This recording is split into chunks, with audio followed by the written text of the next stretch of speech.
ജയിലിലെ വിപ്ലവമായിരുന്നു ജയിൽ ചപ്പാത്തി. അതിനുശേഷം ഒരുപാട് വിഭവങ്ങൾ ജയിലിൽ നിന്ന് നിർമ്മിച്ച് ഉൽപ്പാദിപ്പിച്ച് പുറത്ത് വിൽക്കാൻ തുടങ്ങി. പുറത്തെ ഹോട്ടലുകളിലെ വിലക്കയറ്റം, പൊള്ളുന്ന വില, ഇതൊക്കെയാണ് ജനങ്ങളെ ജയിലിലെ വിഭവങ്ങളിലേക്ക് ആകർഷിച്ചത്. പക്ഷേ ഇപ്പോഴത്തെ വിലക്കയറ്റത്തിൽ ജയിൽ വകുപ്പിനും പിടിച്ചു നിൽക്കാൻ കഴിയുന്നില്ല. ജയിൽ വിഭവങ്ങൾക്ക് വില കൂട്ടി. ഏതാണ്ട് 21 ഇനങ്ങൾക്കാണ് വില കൂട്ടിയിരിക്കുന്നത്. പക്ഷേ വലിയ വിലക്കയറ്റമൊന്നുമില്ല. 5 മുതൽ 10 രൂപ വരെയാണ് വില വർദ്ധിപ്പിച്ചിരിക്കുന്നത്.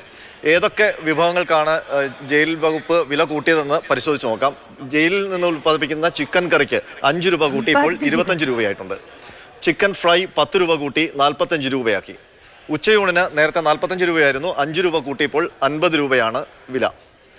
ചിക്കൻ ബിരിയാണിക്ക് 65 രൂപയായിരുന്നു നേരത്തെ ഉണ്ടായിരുന്നത്, അതിപ്പോൾ 70 രൂപയായി. 5 രൂപ മാത്രമാണ് കൂടിയത്.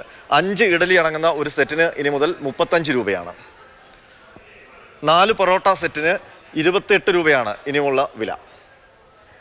നേരത്തെ പറഞ്ഞതുപോലെ ജയിലിലെ ഏറ്റവും ജനപ്രിയമായ വിഭവമായിരുന്നു ജയിൽ ചപ്പാത്തി. പക്ഷേ ജയിൽ ചപ്പാത്തിക്ക് വില കൂട്ടിയിട്ടില്ല. 21 ഇനത്തിൽ ജയിൽ ചപ്പാത്തി ഉൾപ്പെടുത്തിയിട്ടില്ല. ഏതായാലും നിലവിൽ ഹോട്ടലുകളിലുള്ള അത്ര വില ജയിൽ വിഭവങ്ങൾക്കില്ല. അതുകൊണ്ട് ജനങ്ങൾക്ക് വീണ്ടും ജയിൽ വിഭവങ്ങളെ തന്നെ ആശ്രയിക്കാവുന്നതാണ്.